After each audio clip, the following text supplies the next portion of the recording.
여야는 오늘도 공익공직자범죄수사처 설치를 놓고 설전을 벌였습니다. 네, 한국당은 공수처법을 이달 안에 본회의에 올리겠다며 한국당을 압박했고, 한국당은 바른미래당이 제시한 공수처 절충안도 받아들일 수 없다, 이렇게 선을 그었습니다. 국회 취재기자 연결해서 자세한 내용 들어보겠습니다. 지성린 기자.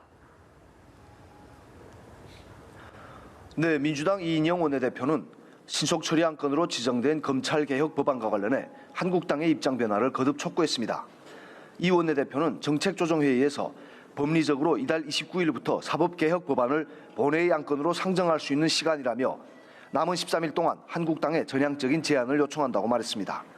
앞서 이 원내대표는 오늘 라디오 인터뷰에서도 검찰개혁을 반드시 이뤄야 한다며 그 핵심에 공수처가 있다고 강조했습니다.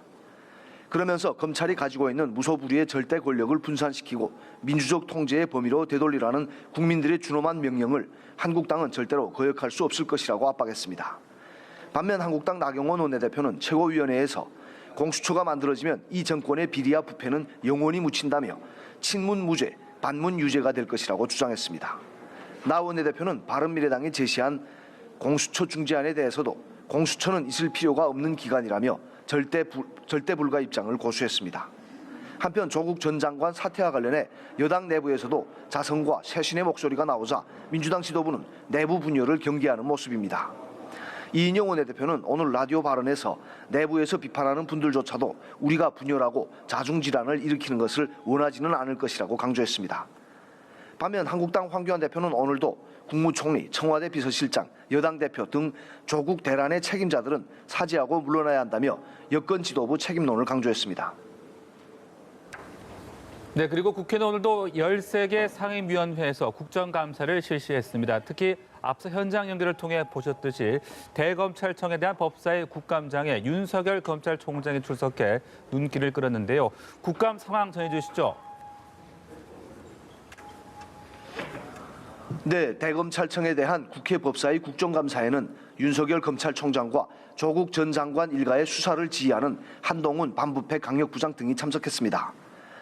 민주당은 검찰 수사와 관련해 수사 과정의 피의사실 유출과 과잉 수사를 문제로 삼으며 검찰을 압박하는 동시에 검찰개혁 필요성을 강조했습니다.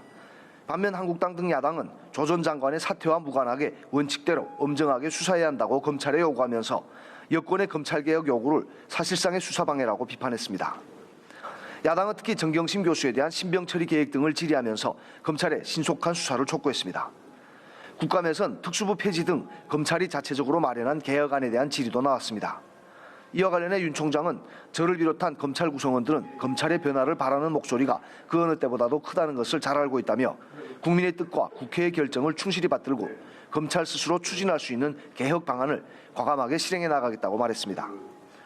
경제인문사회연구회 출연 연구기관에 대한 정무위 국감에서는 한인섭 형사정책연구원장을 상대로 조 전 장관 자녀들이 서울대 공익인권법센터 인턴 증명서를 발급받은 과정에 대한 야당 의원들의 질의가 집중됐습니다.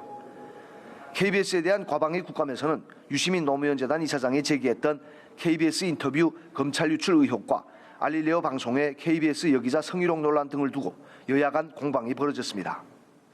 통일부에 대한 외통위 국감에서는 평양에서 열렸던 월드컵 축구 남북 예선전이 무관중 무중계로 치러진 데 대해 야당 의원들의 추궁이 이어졌습니다.